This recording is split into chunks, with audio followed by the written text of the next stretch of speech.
Hey guys, welcome back to another video. So glad you're joining me. I just wanted to come on and talk about where I think the disconnect lies with society and what they view veganism as. And this was where the disconnect was with me. For me, for such a long time, which is why it took me over 5 years to go vegan in the first place. I will regret that to the day I die. For real. And also why I didn't quite get what veganism was doing by the time I had stopped eating animals, and I was plant-based, 100% plant-based, but I wasn't vegan yet. And this is where the disconnect lies.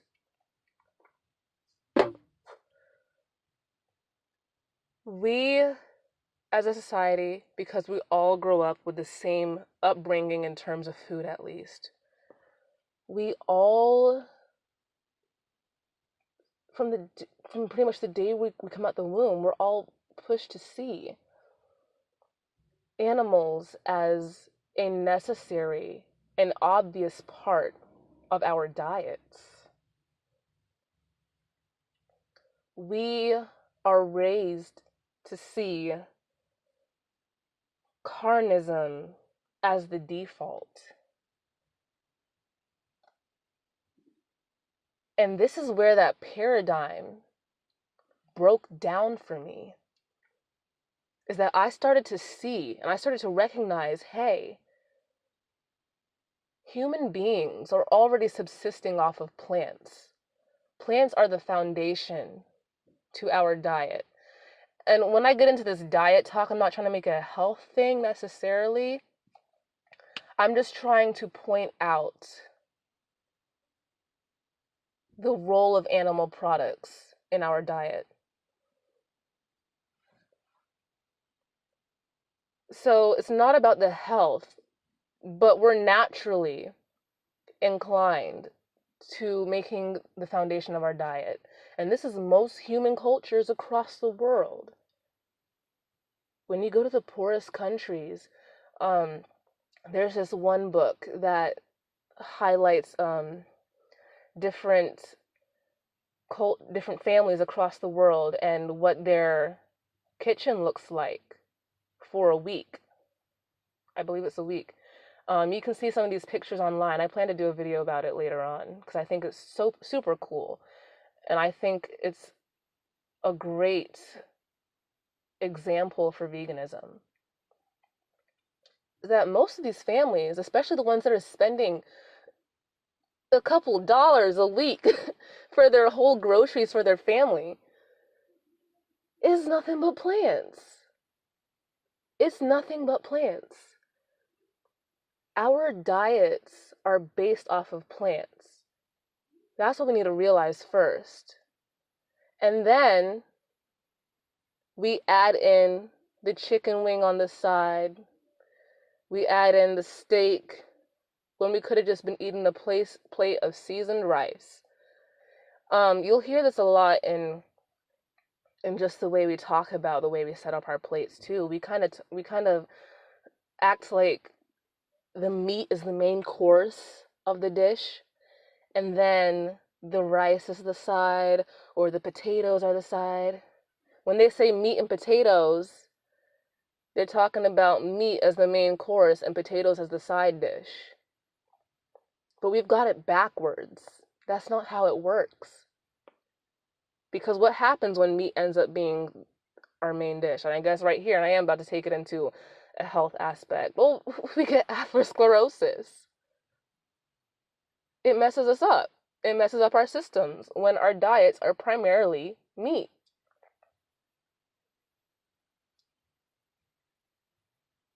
Back to the ethics. We have it twisted because human beings must have plants in the diet to survive. And then meat was brought in by our ancestors, who, in a lot of cases, weren't nearly as civilized as we are today. I think it's fair for me to argue that we're more civilized today than we were then. We have a much higher standard of welfare among people, even if it's not always being actualized in the real world.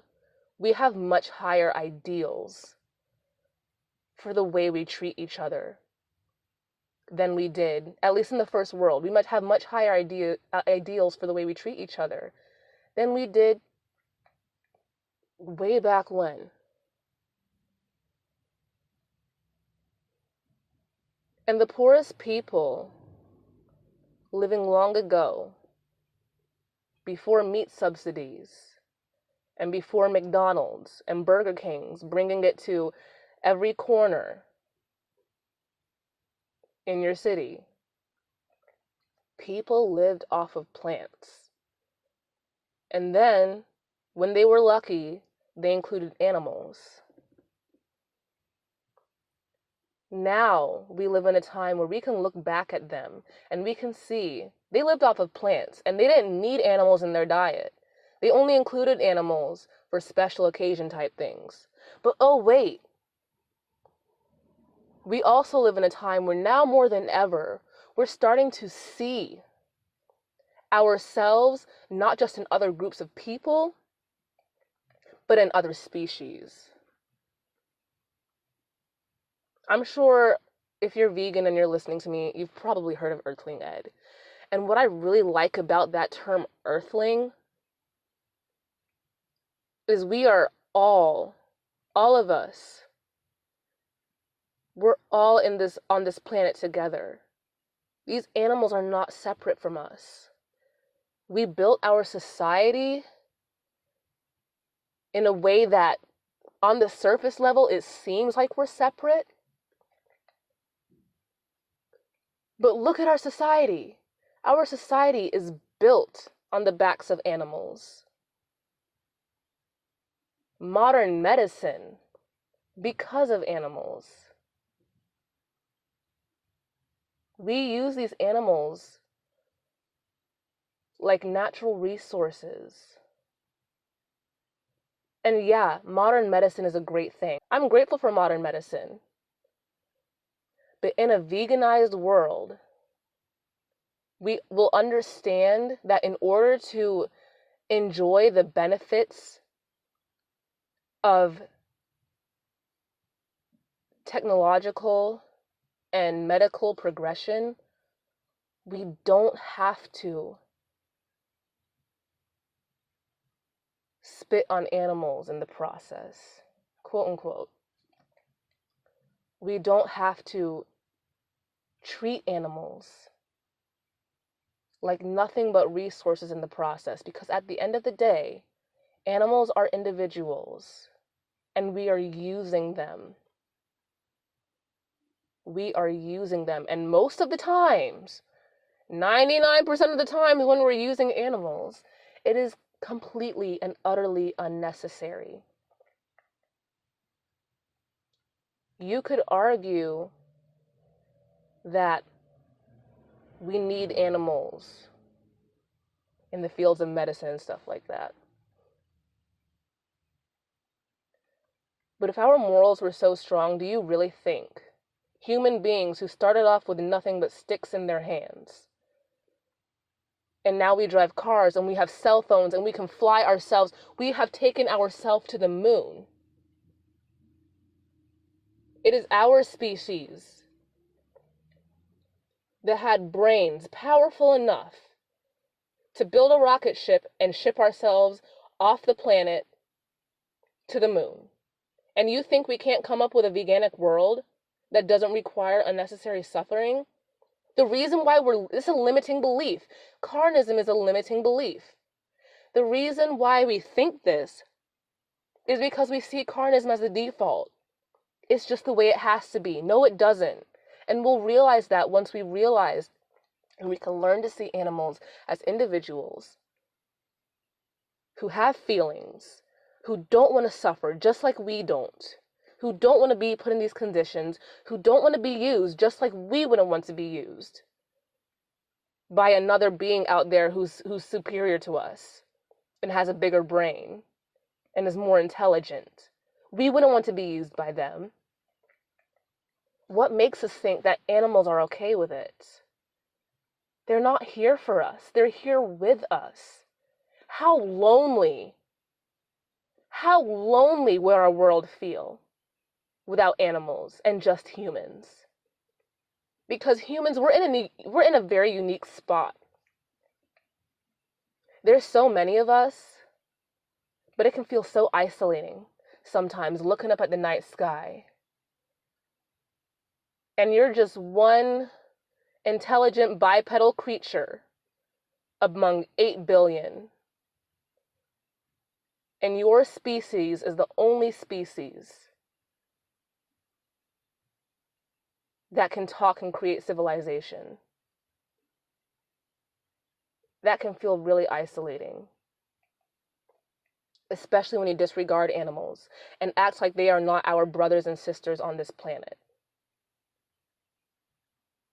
Because without animals, it is no one here, no one else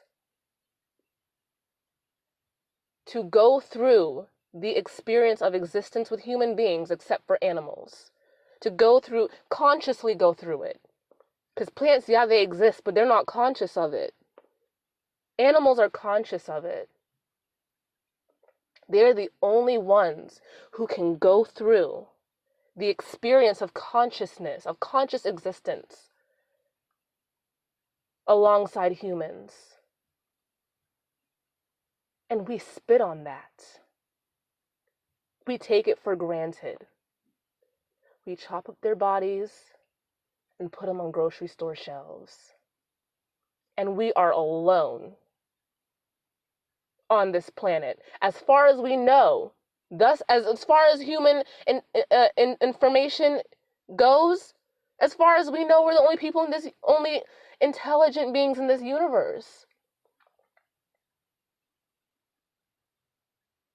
We don't know of anybody else out there.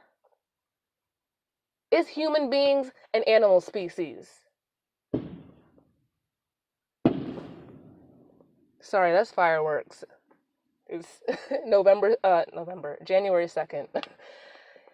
Whew, scare me. But yeah, look, carnism does not have to be the default. All we have to do is change our paradigm. I'm saying all we have to do like it's an easy thing, because it wasn't easy for me, and that's why the world is taking so long to go vegan, because we see carnism as the default, we see it as normal, natural, necessary. We're holding on to it. What we don't realize is that being vegan is the default. Veganism is a non-action. As a carnist, you include animal products into your diet, where a vegan is just eating what we already naturally subsist on perfectly fine alone, plants, and not including animal suffering. Because to kill unnecessarily is suffering. To kill somebody who doesn't want to die is suffering. And that's where it changes. When we can take off these metaphorical meat goggles and learn to see the world as an infinite amount of possibilities. So many things we can do. So many delicious foods we can eat. So many beautiful clothes we can wear. So many technological and medical advances we can make without degrading the only other animals known to mankind. Whether we've historically deemed them as food or not. because just because we saw them as food in the past doesn't mean we have to continue seeing them as food in the future.